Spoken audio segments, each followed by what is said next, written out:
Okay.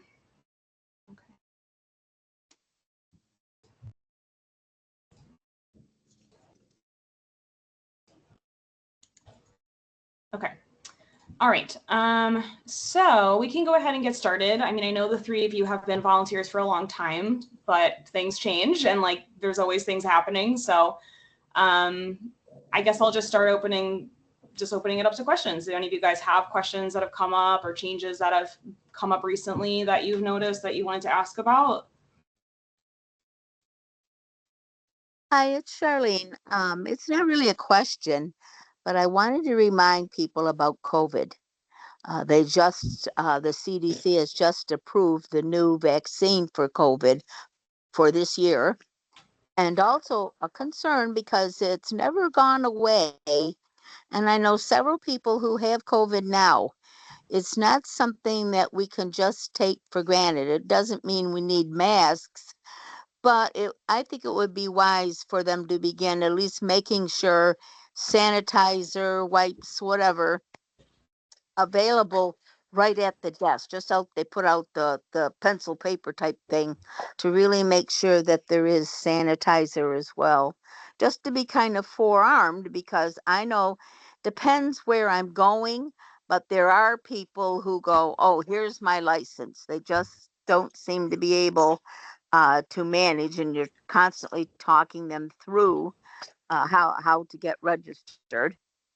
Some of them are not good at doing their rapid pass, so of course they're fingering the paperwork. And I just think we need to be more attuned to the hand washing and hand sanitizer as a get started now. Don't wait until it's really a major concern. So just kind of tossing that out there for people. I usually bring my own sanitizer just as a caution. But I think it's that time again, especially with wipes at the tables. You know, people are sitting there talking and leaving crackers behind, that kind of thing. That was my comment. Yeah, I will absolutely bring that up and ask if that's something that they can start providing at drives again. Especially with back to school and stuff like that. It's just kind of heading into the fall, and winter is definitely a germier time of year. So no harm in being careful, like you said. So I'll ask, I mean, if people want to bring their own wipes or hand sanitizer or anything like that, that's certainly fine. But I'll see if it's something that we can be providing as well, as I know we provided that stuff during COVID. So I'll ask our collections team if that's something that's kind of, if they've been thinking about bringing that stuff back out again. Definitely. Generally at drives, do any of you feel like you have like wipes or anything like that to keep the canteen clean? Because I never see them personally. No, I've never seen any at all. Okay. All right. No, not like before. I know I've asked for them and they'll give them. I think one of the problems is they're using the kind of wipes that a lot of times are really have chemicals in them that may not be beneficial without gloves. And we don't want to go down that path, but we do want to make sure there's a way of at least wiping down the tables at times, just to be sure. And some people are very tidy, and some people are, as you said, Carrie, more germy. Yeah. Right. I know they have those wipes that are more for more like for like biohazards and things like that. They're very strong and you do need to wear gloves while using them. So that's kind of overkill for just keeping the canteen neat. So yeah, I'll definitely ask because it seems like it's a reasonable thing to provide. But if they aren't able to do that, then I would say, you know, you're within the bounds of normal to ask for a pair of gloves and those wipes to use to keep the canteen clean, especially if it's gotten really messy. At one point I wanted to bring up too, well, before I say that, do we have any other questions or thoughts about that issue before I mention something else?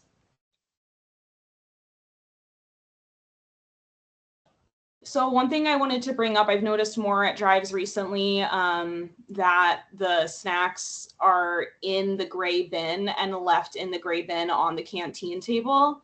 And I just wanted to say that while they're still accessible to donors when they're out like that, it is a little like nicer and a little more welcoming and friendlier and easier for the donor if we take them out of that bin and kind of spread them out at the table, especially if it's a bigger canteen table, so we can put like snacks throughout, like at one end and at the other end, so that donors can easily grab whatever they want rather than just leaving them in that bin.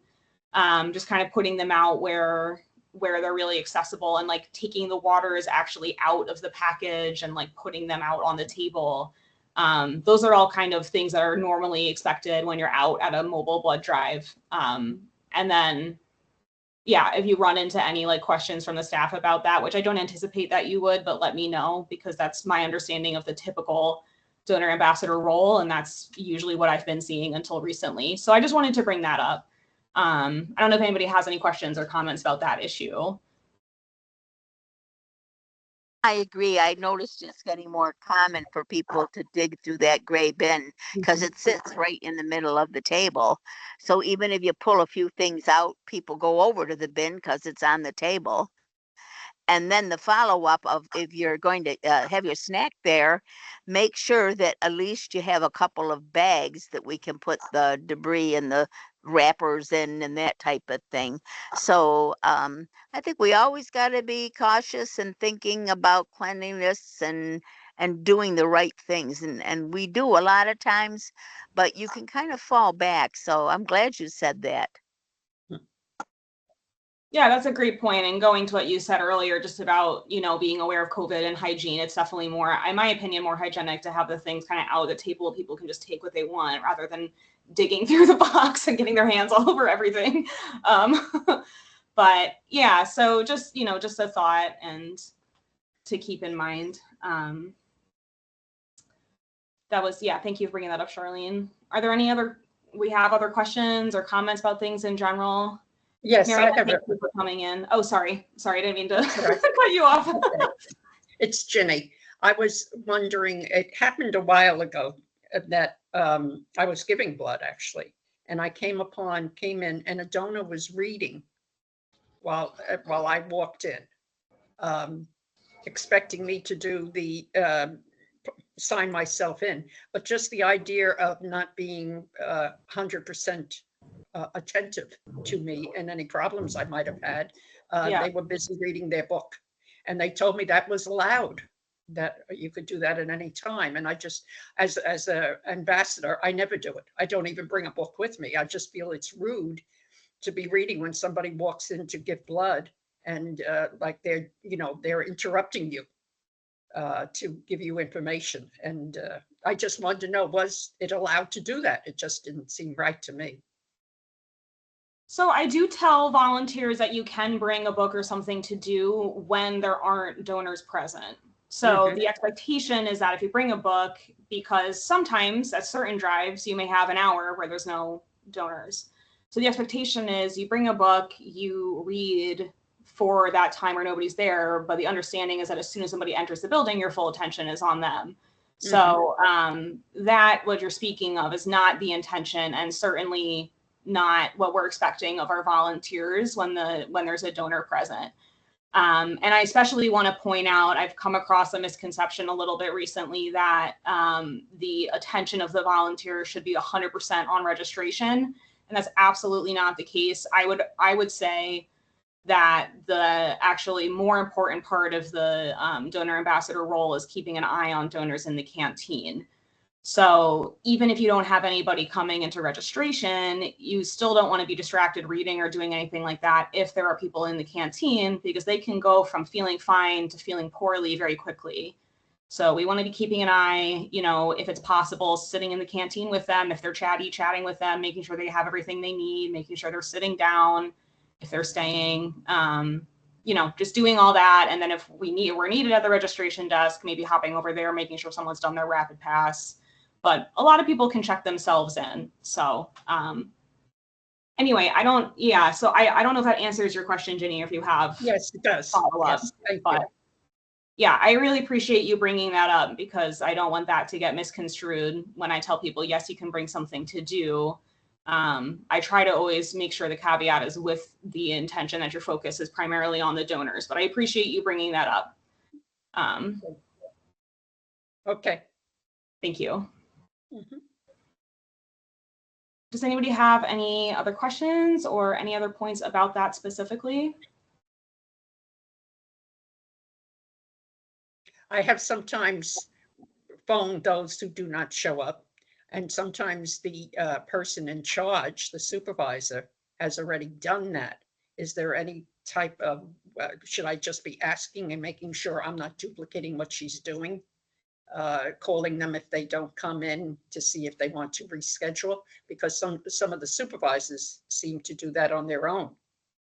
Oh, okay, that's interesting. We've always talked about that as part of the donor ambassador role, but I completely understand that sometimes if there's time, the supervisor might be doing that themselves. So what I would say for anybody who's not already doing this is whenever you get to a drive, talk to the charge and ask them about walk-ins. Just always ask the charge first thing how walk-ins are going to be handled that day.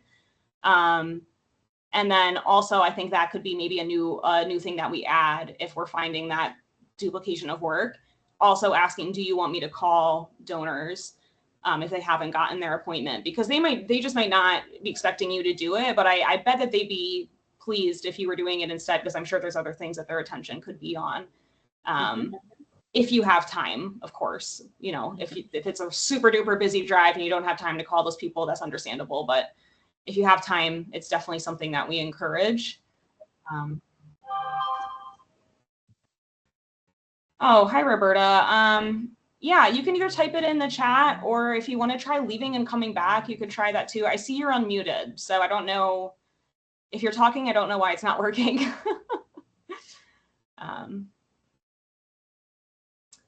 But before we move on, did we have more questions or comments about that?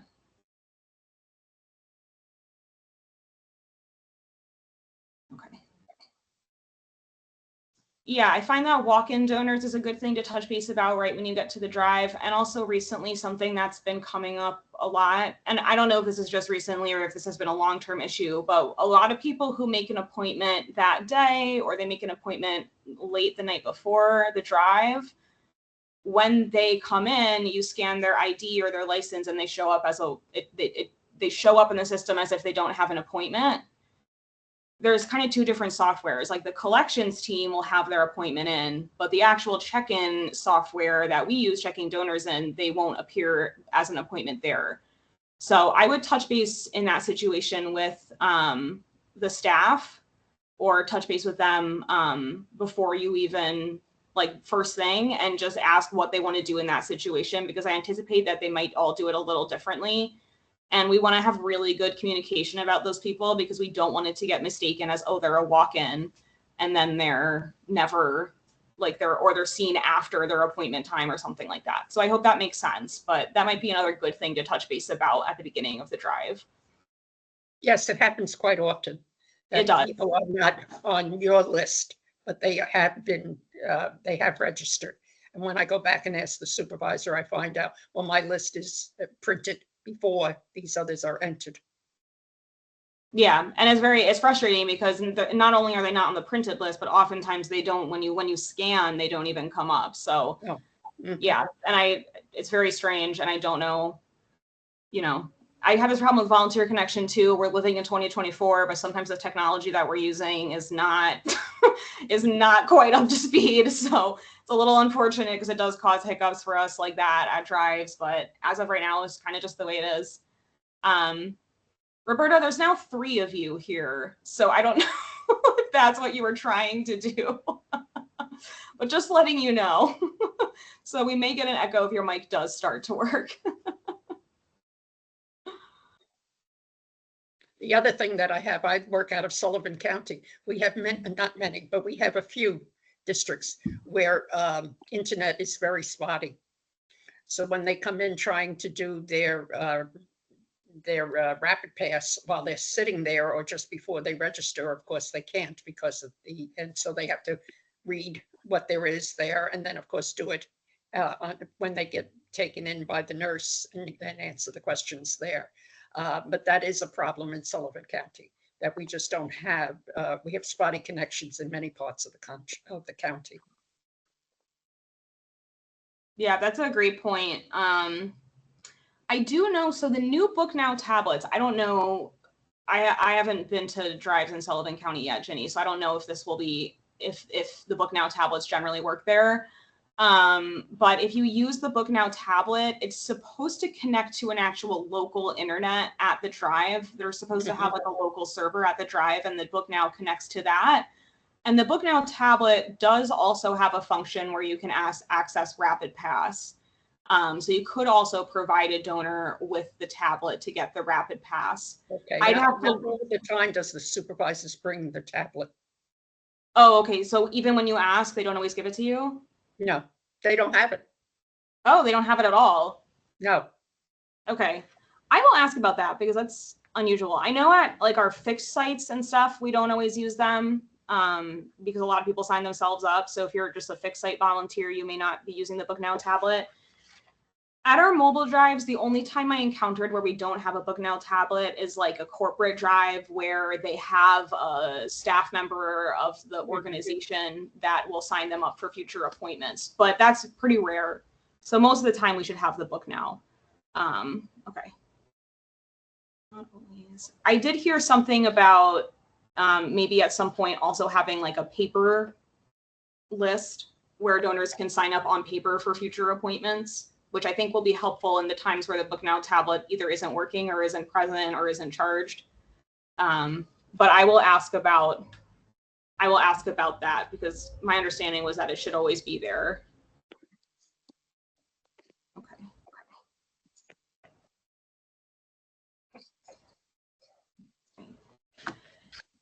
Okay, thank you for that. That was a good question.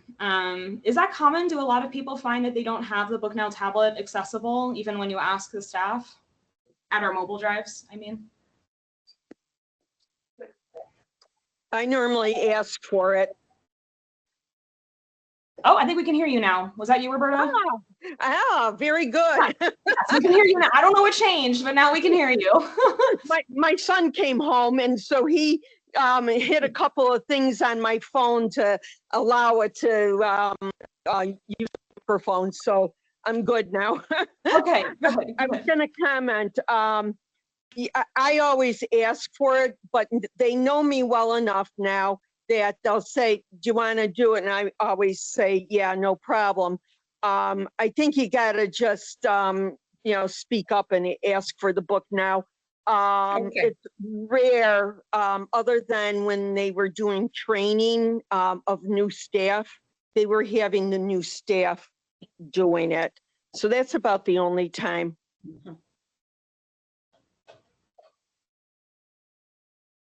That could easily vary by district too. If Ginny, you're finding that they often don't have it, and then Roberta, you're finding that they often do, it could be a Buffalo versus Binghamton thing as possible. So I'll ask and just confirm how often it's supposed to be available. Because my understanding was that it should always at least be at the drive. Even if it's not charged or if it's not working, it should always at least be there. I had that as an excuse one time. They didn't charge them, and I said, well, just give me the thing and I'll plug it in and charge it. And they didn't know what to say at that point, so they just handed it to me and I charged it. Thank you for doing that because it's a huge help for us. Something I think I mentioned in an email a while ago is that when we have, a blood drive and you use the Book Now tablet, you're signing people up most of the time for that same drive again. And that really helps with some of our smaller drives. It helps with our drives that are kind of maybe out in our smaller towns. It helps keep those drives active. And if we lose, we always kind of run the risk if we have a drive that's smaller. And if it gets smaller and smaller, that will stop having a drive there. And that will, unfortunately stop reaching that branch of the community. So it helps to have, if you have the Book Now tablet, to encourage people to sign up for another appointment at that same location. So that we can kind of keep all those smaller drives really active. And also it's better for the donor. I don't know about everybody else in this room, but I get a lot of calls telling me to donate blood. I get a lot of calls and I get a lot of emails. And if you make an appointment, no matter how far in the future, they stop. So using the Book Now tablet to just make an appointment can help prevent them from getting all those calls, even if they have to reschedule. So that's kind of a candid point that I have heard volunteers make, which I always thought was appreciated. Carrie, if I can step back a little bit because of my microphone problem. When somebody brought up the fact about bringing a book to read and whatnot, I think the perception has kind of gotten from staff and people that because we're supposed to encourage everybody to do their own sign-in as they arrive, that I think a lot of the newer donors are getting the impression that they're just sitting there if somebody asks a question, that they're not really getting up and participating in the greeting and bringing, some conversation to people when they first walk in, because so much has been put out there. Don't sign people in. They should learn to do it themselves. I'm sorry, I'm one of those people to this day still try to help them sign in or engage in signing them in, even if it's holding up the scanner to their card.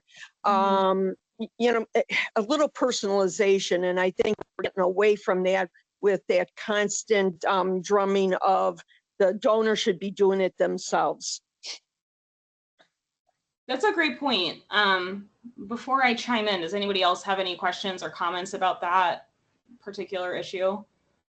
Well, I think sometimes older people have problems dealing with that sign-in on their own. They just don't feel comfortable working with a computer, with some kind of program they're not really associated with or know enough about. Especially if they come before their scheduled time or they're a few minutes late, then all of a sudden it pops up that they don't have an appointment and they claim they do. You get a lot of situations in which the donor doesn't have an idea of why they can't just sign in. I know that at at fixed sites, it's a lot simpler because they do come more frequently, but when you come only every couple of months or maybe twice a year to a location, people tend not to understand the screens that pop up when the information isn't in the system, or you don't have an appointment. Do you want to be a walk-in? Or do you want to take a next appointment, which is 3 hours away? A lot of that, as a donor ambassador, I work through for them so that they can, donate. But if they're standing there themselves trying to figure that stuff out, it gets confusing.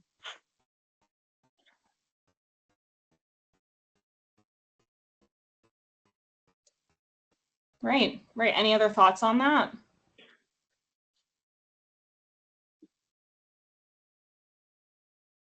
Well, thank you for bringing that up. And I think actually I should maybe amend a point that I made earlier where I said, most donors can sign themselves in, because that's a great point, Roberta, is that just having that personal touch point is very important. So it is hard when you're one volunteer at the drive, dividing your time between the canteen and the registration. Because it is true that we don't want to, have it be suddenly we realize it's been half an hour and we haven't looked at the canteen and someone's going down. We certainly don't want that to happen. But at the same time, it's right. We definitely want to make a personal touch point with people who are coming in, who are checking in. And the only thing that the donor really needs to do themselves, or that we should try to encourage them to do themselves, is just, if nothing scans and they have to type their name and date of birth, even if they can't do it 100% themselves, we have to just double check that with them to make sure that information is right. But everything else, even scanning the license, if there's 2 barcodes on the license, you got to cover one up. They might need help with that. So it's great to make that, like you said, make that personal touch point, help them with that stuff. You can help them scan. You can make sure if it pops up as a walk-in, make sure you do the right thing, whatever you in the charge talked about. You can make sure that we really should be making sure the stuff's done properly, asking if they've done the rapid pass so that if they haven't, they can complete the right materials before they go. So I guess make that caveat, or I'll amend what I said earlier, because that's a very good insight, Roberta. So I hope that helps or makes more sense if I change my earlier statement.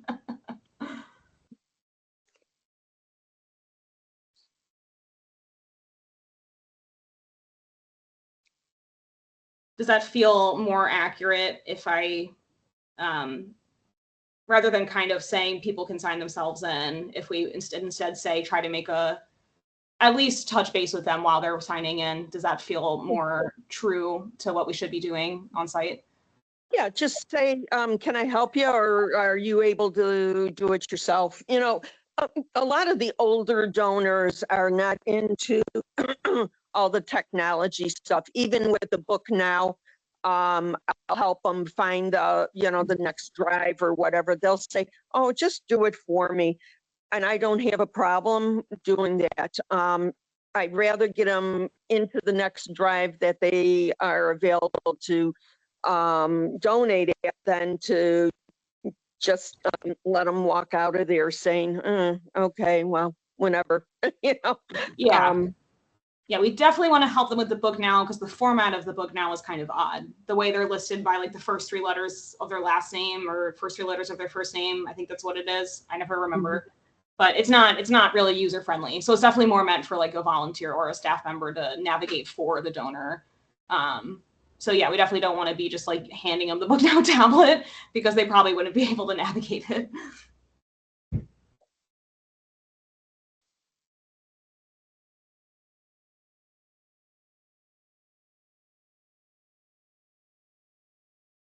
One point I will add, just because I am, recording this and other people might watch it later, even though it hasn't come up here, I do want to add that I have occasionally gotten feedback that volunteers have been told not to assist with check-in at all, or not to like scan or anything like that at all.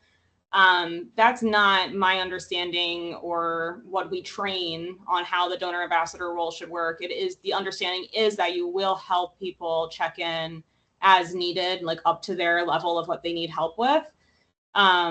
So if anybody ever says to you not to do anything with the laptop at all, please let me know, because that's contradictory to what we're actively training people to do. So yeah, I would, if anything like that happens, or just any circumstances like that where maybe a staff member says something to you that negates your understanding of how the donor ambassador role is supposed to work, please tell me, because it's often not is often just kind of said offhand or not meant in any sort of harmful way. It's just maybe a misunderstanding between the staff end and the volunteer end. So just let me know, and I can just refresh with collections what we're expecting. I just think, generally speaking, we are the donor ambassador. Somebody walks in, they're wanting to give blood, make them comfortable, whatever makes them comfortable. If they want to sign themselves in, if they feel awkward with doing that, then I think we should be right there to help them with that, because they're giving their blood, which we need desperately. And therefore, why would we make it uncomfortable for them? Very well said. Very well said. And I don't know if others have experienced this. I had the opportunity to visit some drives in the Southern Tier last week while I was there for an event. And they were some of the busiest drives I'd ever been to. I think it's just the blood appeal. I don't know if it was the locations or if it's just the blood appeal, but they were some very, very busy drives. And especially people are walk-ins, or, there's something weird happening at registration and there's multiple donors coming in at the same time. And then there's 3 people in the canteen. We want to make sure that we're trying our best to give each person our attention. And like you said, being the ambassador, providing that active role of helping every person, especially in this time where people might have long wait times or things like that because of the appeal. The worker, she's lazy. Trying to call Harris that orders are repeatedly that she was actually president with dealing with the root causes of immigration from Central America.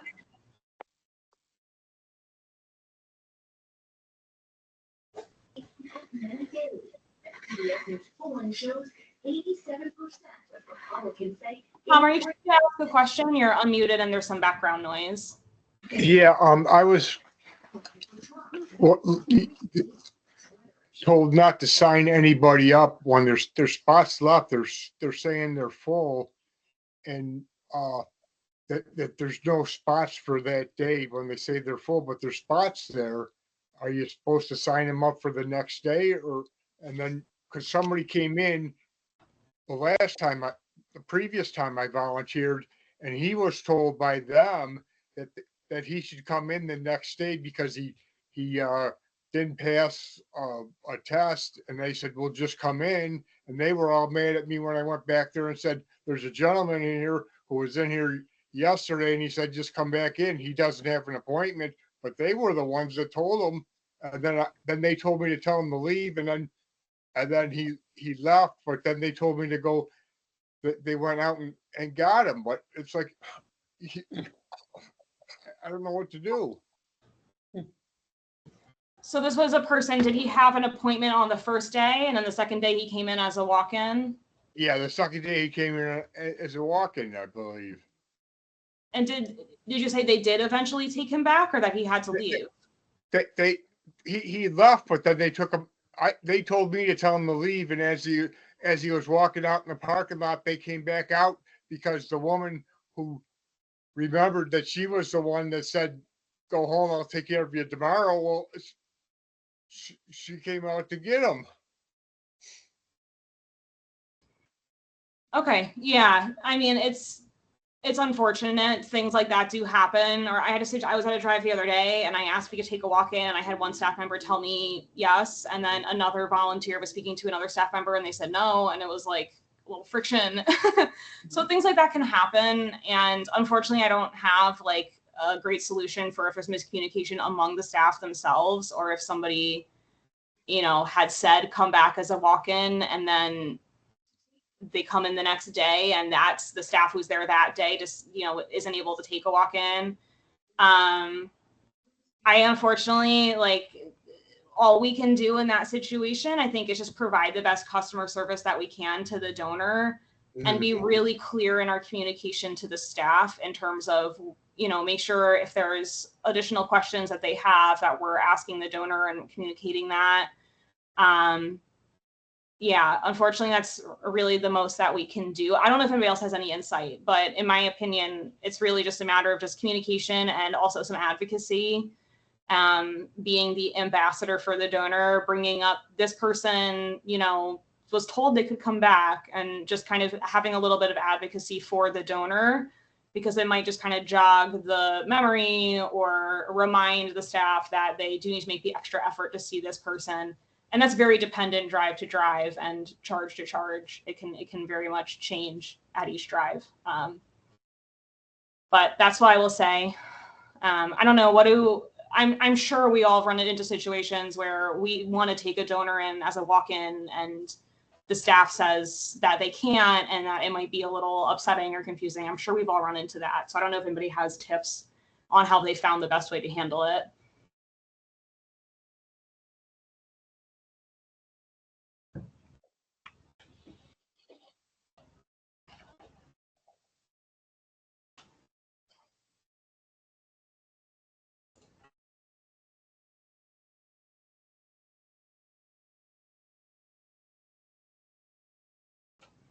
Have you all found recently during the appeal that there's been more, that we've been taking more walk-ins?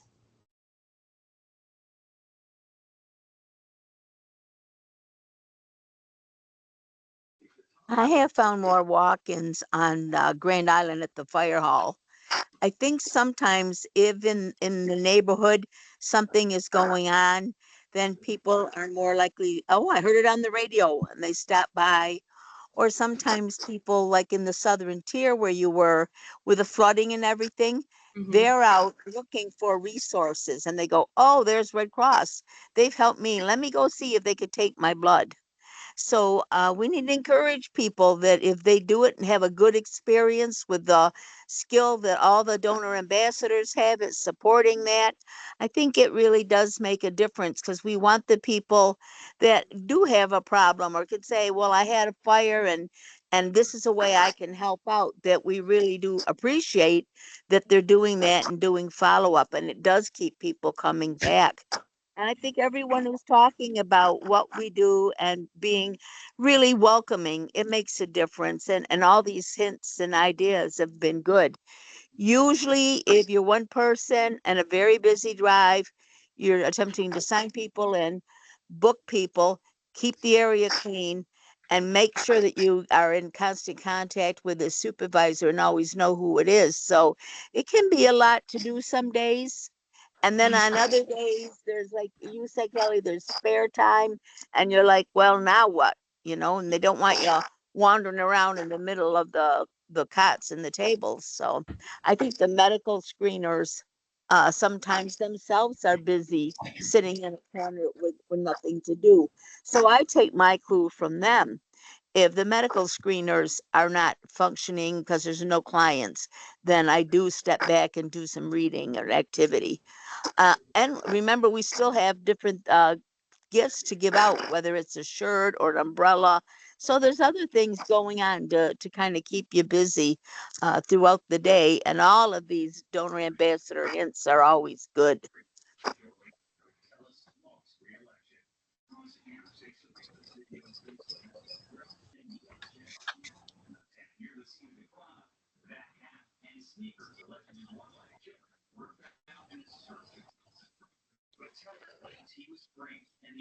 All right. Well, are there any more questions or comments or things that people have? Yeah, I have one more question. The reason why I asked you about the sign up thing is because there was they showed me this is where the sign up is. Somebody walks in and they weren't they wanted to come in as a walk-in, and I was told there was no spots, so I thought I should sign him in on the sign-in sheet, but I don't know if that's more designed for somebody who's already given blood or water. I just gave the person told them there was no more appointments for today and gave them the 800 number. What do you mean about the sign-in sheet for people who've already given blood? The sign-in pad, the login pad, I meant to say. Do you mean to make people their next appointment? Yeah, Okay. because they said this to make the next appointment. So that's strictly for making a next appointment. That's not for making an appointment that day, is it? It can be. I'll have to go back and review the problem is I rarely use those tablets myself. So I know there is a function where you can search for drives that day, kind of similar to how you can in the app. I will have to go and check the training materials, the like video guides on that, and see if I can find specific information on how specifically to do that. Because if a person doesn't have the app, it is helpful to give them the 800 number, but there might be more that we can do to help them find another drive that day. Yeah. Okay.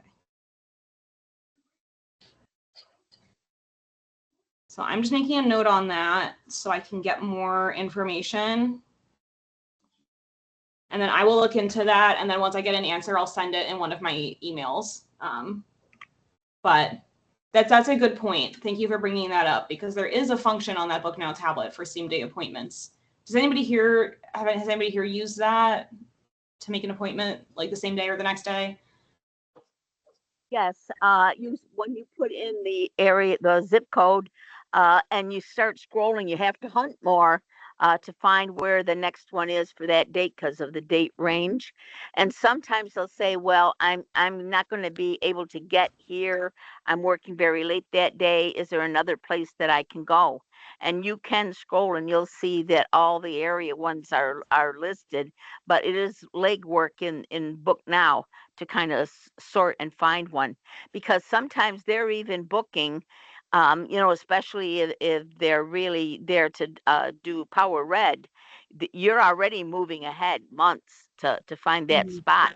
and they'll say, well, I think I'll be over at Union Road. Do they have a spot? So yes, if you put in a zip code. The problem is sometimes I have no idea what the zip code is for what they want, where they want to go. So then I have to scroll more to figure that out. But yeah, I've been booked now for that. If they go, I'd like to come back in a couple of days. Is there a spot I could go because it's not here? And yes, you can do that. It works, but it is a little legwork.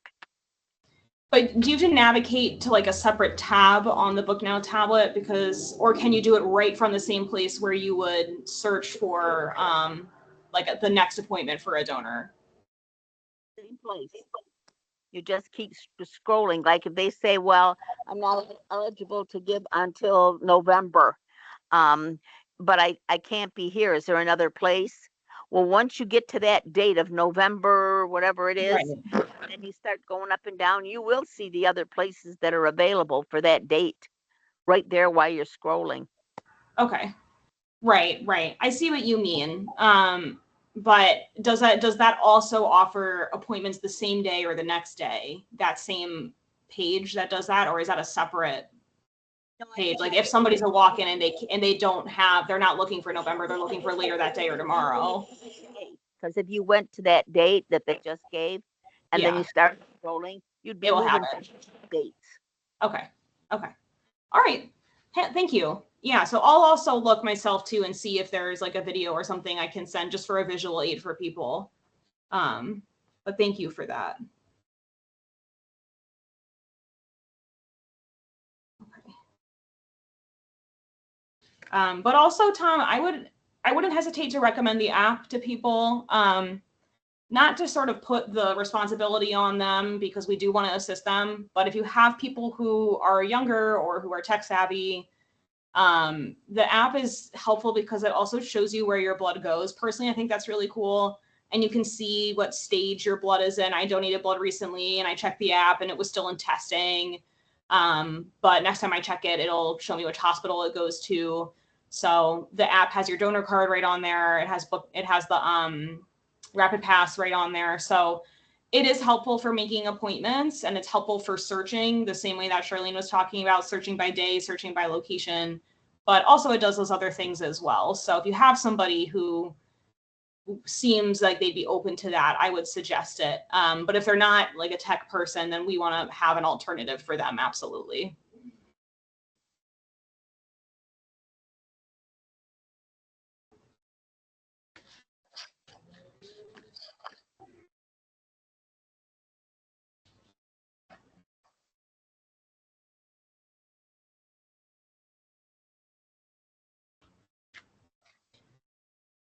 All right, well, I feel like we covered a lot of topics, but we still have some time left. So yeah, don't hesitate if you have more questions or anything like that to ask. Feel free to ask. I'm sure there's a wide variety of things that we've all encountered while we're out and about, so. I had somebody tell me, and I don't know if it's true or not, and maybe it's not even part of the donor ambassador thing, but they said that they got dizzy after giving blood, and they stopped giving blood because they felt uncomfortable and afraid that they would pass out and so on and so forth.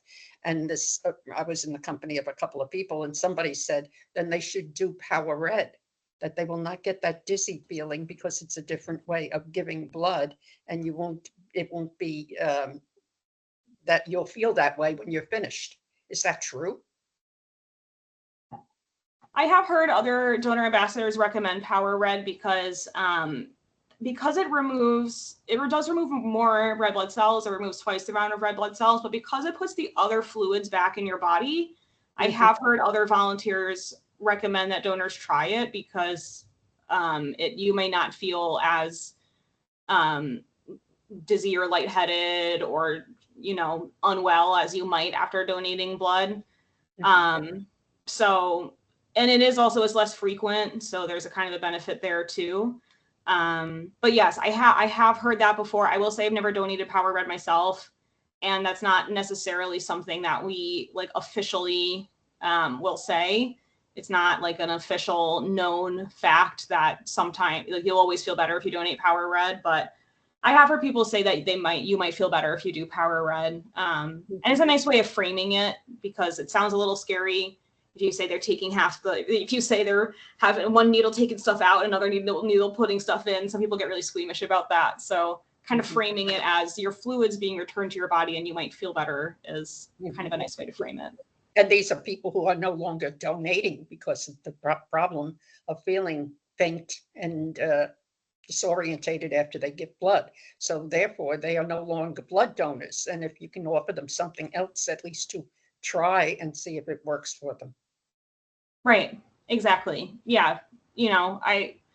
People might feel unwell. I've had people say they've donated blood 30 times and then one random time they don't feel well and then they try again and they feel fine. It's so sporadic. So if somebody hasn't donated a lot and they don't feel well after their first or second donation, they might be nervous to come back, but they might never have a problem ever again if they do. So it's, a good point, just kind of finding a way to encourage people.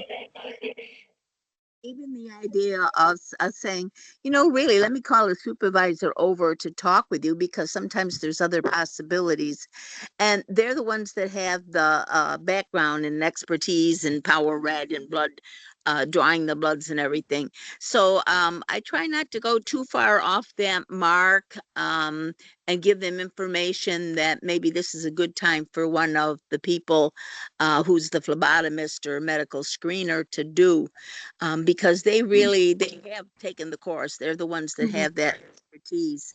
And I don't want to be put in the spot where I might be saying something I heard about, well, maybe. And I'd rather say, it's a very good question. Let me get one of the people here, the supervisors, to see what they recommend or what's been suggested. But it's a good thing to follow up on because we don't want to lose anybody. Or to me, we don't want to lose anyone. But I'm a little cautious about giving some advice, but it's only asking them, why don't you talk to them and try it? It might work better for you. Right. And I mean, they'll always have an opportunity before they donate to talk with the staff. So even if you suggest something, you can always encourage, but talk to the staff before you actually donate, because they'll always have that medical history step to donate. So if the supervisor isn't immediately available to answer their question, you could always proceed and then they could talk to the staff more before they donate. Obviously, that's not ideal because we don't want to waste any of their time. We don't want to have them wait and then they talk to the staff and then, it turns out they're not actually going to do it or whatever. But it's another option in case the supervisor isn't immediately able to come up and chat with them about their options. But that's a good point, Charlene. Thank you.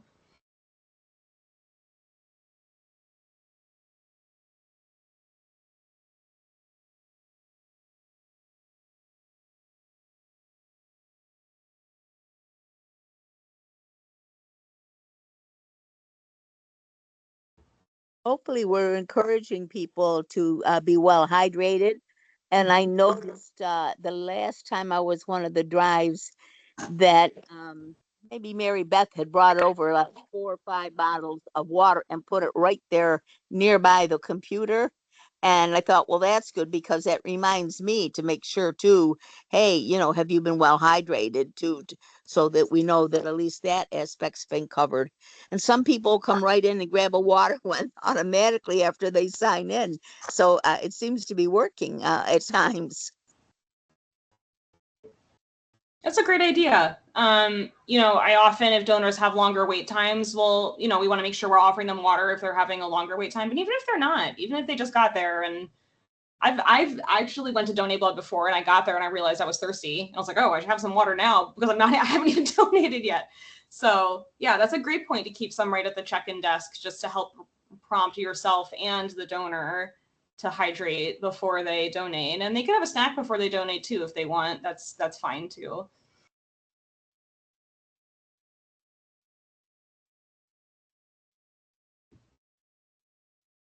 And also I'll add too, if we have donors who don't want to stay after their donation, if they want to head right out, they are free to do that. But we want to make sure we're offering them a water or a snack or a juice, at least for the road. We don't want people just kind of walking right out empty-handed, not really thinking about it, and then they end up not feeling well later. So if you notice that somebody's not going to stay and you ask and they don't want to stay, then I would just give them a snack or encourage them to take something with them. And also I'll point out too, while we're on the topic, and we still have some hot days coming up, we're reaching the tail end of summer, but we're still going to have some warm days. If you're in a position to do so, it's a great idea if it's really hot outside to make sure that people get to their car okay. If you have a moment, if you can see into the parking lot, if you just have a thought to keep an extra eye and make sure that they get to their car all right, especially if it's really cold inside, as blood drives often are, and then it's really hot outside.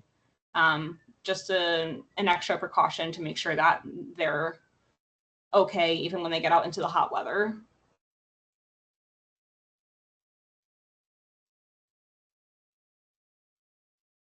All right, well, I just got the little warning that we have 5 minutes left in our meeting. Do we have any other questions or comments as we're kind of wrapping up?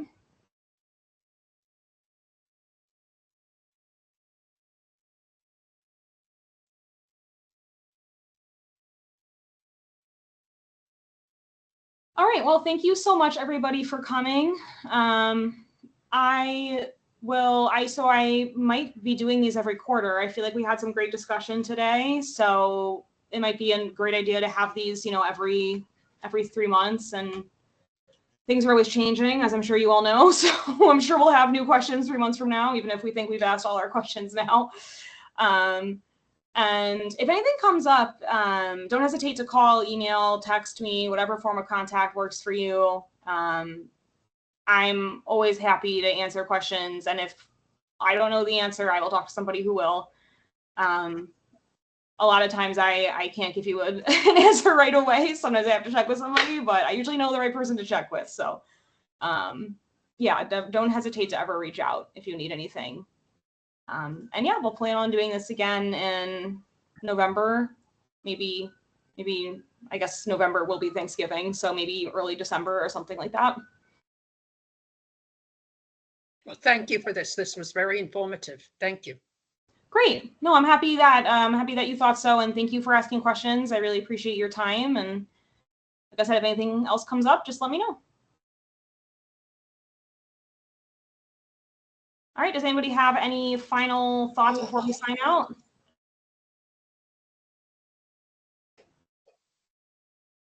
Okay, great. Well, thank you all for coming. I'm going to give you all an hour in Volunteer Connection for attending, so you don't have to worry about putting that in yourself. I'll put that in for you. I'm sorry, Charlene, were you saying something? I thought I heard something on your end. To that sometimes we're on the road driving and we're driving like 20 minutes or 30 minutes to get where we're going and back.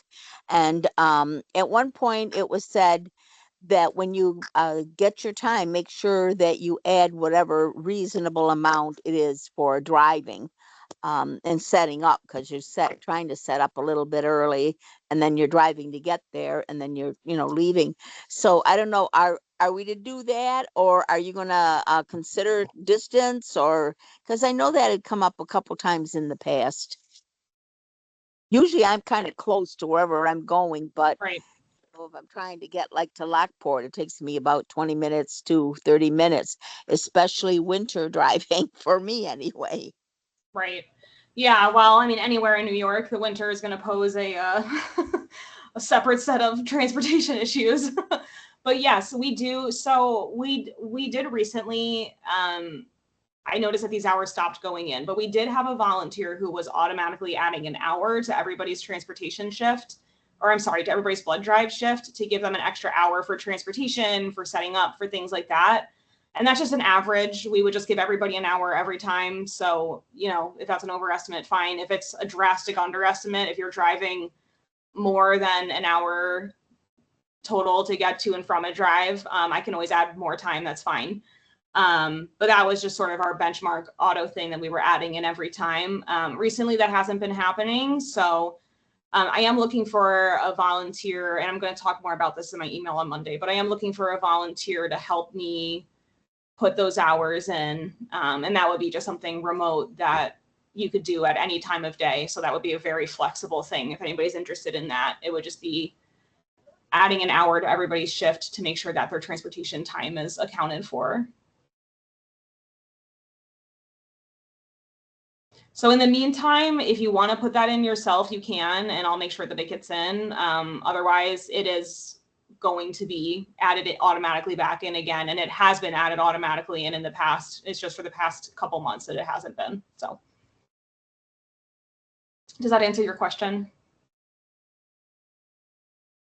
Yes, it does. Thank you. Okay, great. Thanks.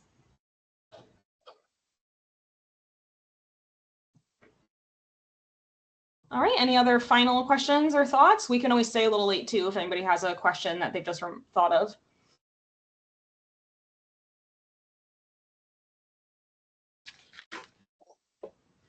All right, well, like I said, contact me if anything comes up. I will follow up on some of the things that we talked about today, and we'll let you know what the result of that is. Thank you so much for being here today. I really appreciate all of your time. And I hope that this was helpful, and we'll definitely do this again because I thought this was great discussion and touched on some of the most common things that come up. So I'm sure even for the people who couldn't be here today, the recording will be helpful.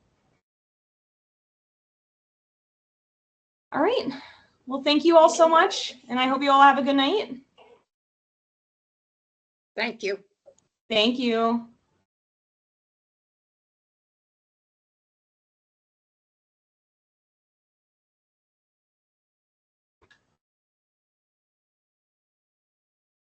Did you have any other questions, Tom?